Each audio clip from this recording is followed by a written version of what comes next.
Hello' viewers, মইনো এই চিজ কেকটো কিদৰে বনালোঁ তাকে আজি চাওঁচোন আহক। গেছতে পেনখন পাতি ল'লোঁ। তাতে মই ইয়াৰ ফুল ফেট গাখীৰ 1 লিটাৰ লৈছোঁ। এতিয়া উতলিব দিছোঁ। নেমু টেঙা এটা লৈছোঁ। তাৰপৰা 1 চামুচ ৰস উলিয়াই ল'লোঁ গাখীৰখিনি ফাটিবৰ কাৰণে। তাতে দি দিলোঁ। অকণমান দেৰি পাছত এইখিনি ফাটি যায়েই। এয়া ফাটি গ'ল গাখীৰখিনি, দেখিছেনে? এইখিনি হৈ গ'ল। এতিয়া মই এইখিনি চাকনি এখন লৈ চাকি ল'ম। পানীটো অলপমান এনেকৈ চেপি দিব, তাৰপৰা অলপ দেৰি থৈ দিব, পানীটো টুকজালে হৈ যাব। তাৰপৰা আমি ইয়াত বিস্কুট লৈছোঁ। আপোনালোকে যিকোনো বিস্কুট ল'ব পাৰে, নিউট্ৰিচইচ ল'ব পাৰে বা বেলেগ কিবা ল'ব পাৰে। মই নিউট্ৰিচইচে লৈছোঁ। তাৰপৰা বিস্কুট গুড়িখিনি ভাঙি ল'ব, অলপ সৰু সৰুকৈ ভাঙি ল'ব। মোৰ এইখিনি হৈ গ'ল ভাঙি। এইখিনি বিস্কুট গুড়ি ৰেডি হৈ গ'ল। ইয়াত এতিয়া মই বাটাৰ দিম। এতিয়া অভেনত দি পেলাই গলাই ল'ম। এই গলা বাটাৰখিনি মই এতিয়া অলপ অলপকৈ দি এইখিনি সানি ল'ম, ভালকৈ মিক্স কৰি ল'ম। এইখিনি মানে অলপমান সেমেকা হ'ব লাগিব। এইখিনি ফৰফৰীয়া হৈ আছে যে দেখিছেনে, এনেকুৱা হ'ব লাগিব। এতিয়া হৈছেনে নাই চাবলৈ হ'লে আপোনালোকে এনেকৈ চামুচ এখন ল'ব। চামুচখনতে এইদৰে এনেকৈ হেঁচি পেলাই এনেকৈ উলিয়াই চাব। যদি গোটাকৈ ওলাই যায় জানিব এইখিনি হৈ গ'ল। কেক টিন এটা ল'ব। মই এইটো লৈছোঁ। নৰ্মেলি এইটোত দিয়ে মই এনেকৈ উল্টাকৈ এনেকৈ দিম, যে বস্তুটো উলিয়াবলৈ সুবিধা হ'ব। বাটাৰ সানি লৈছোঁ, এৰাবলৈ সুবিধা হ'ব। তাৰপৰা এখন বাটাৰ পেপাৰ ল'ব, বাটাৰ পেপাৰখন তাত দি ল'ব। তাৰপৰা তাতে বিস্কুটৰ গুড়িখিনি দি দিব।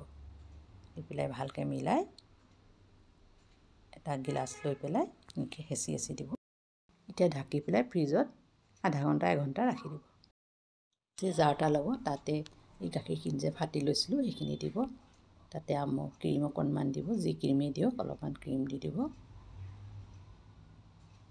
তাতে এচামুচ ভেনিলা এচেঞ্চ দিছোঁ, এচামুচ নেমু টেঙা ৰস, এচামুচ কৰ্ণফ্ল'ৰ, এচামুচ বাটাৰ। এই গোটেইখিনি দি ভালকৈ মিক্সিত মাৰি ল'লোঁ। ধুনীয়া পেষ্ট এটা বনাই ল'লোঁ। এইখিনি দেখিছেনে, ধুনীয়া পেষ্ট এটা বনি গ'ল। এইখিনি আপোনালোকে এটা বাতিত উলিয়াই ল'ব। দেখিছে কি ধুনীয়া হৈছে, এনেকুৱা হ'ব লাগিব। তাতে চেনি গুড়ি কৰি থৈছিলোঁ, চেনিখিনি ইয়াত মিলাই ল'ব। মিঠাটো আপোনালোকে যিমান খায় সিমান দিব, বহুত কমো নিদিব, বেছি নিদিব। তাৰপৰা এনেকৈ ভালদৰে মিলাই ল'ব।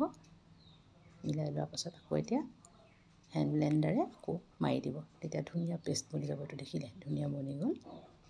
আৰু হুইপ ক্ৰীম অলপমান ল'ব, বেছি নহয় অলপমান লৈ এইদৰে মাৰি ল'ব ভালকৈ। ধুনীয়াকৈ পেষ্ট বনাই ল'ব, ধুনীয়াকৈ মাৰিব। তাতে এইখিনি যিখিনি পেষ্ট বনাইছিলোঁ মই, গাখীৰৰ পেষ্ট যিখিনি, সেইখিনি মিলাই যাব। এবাৰ এইখিনি দি এইদৰে ভালদৰে গোটেইখিনি মিক্স কৰি ল'ব।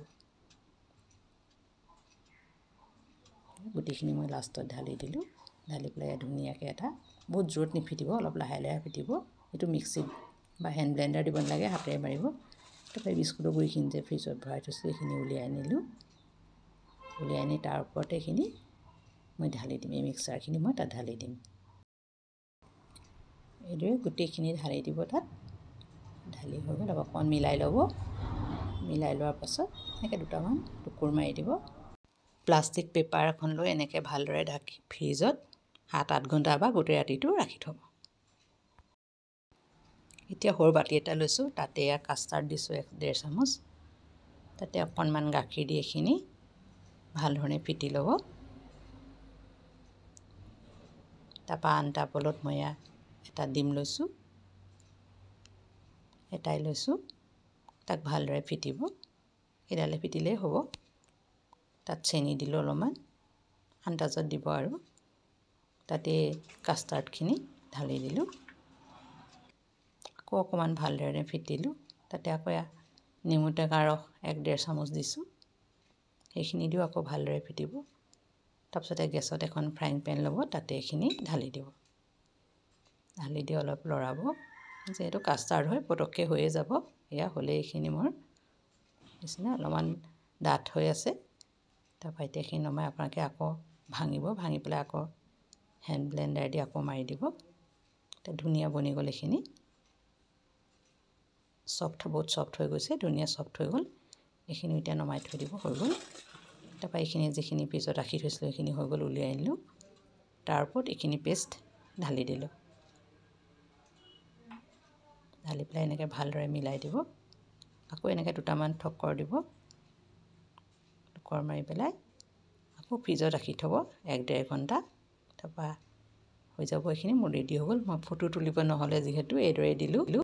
ভিডিঅ'টো যদি ভাল লাগিছে লাইক এটা কৰিব, কমেণ্ট এটাও দিব। ধন্যবাদ।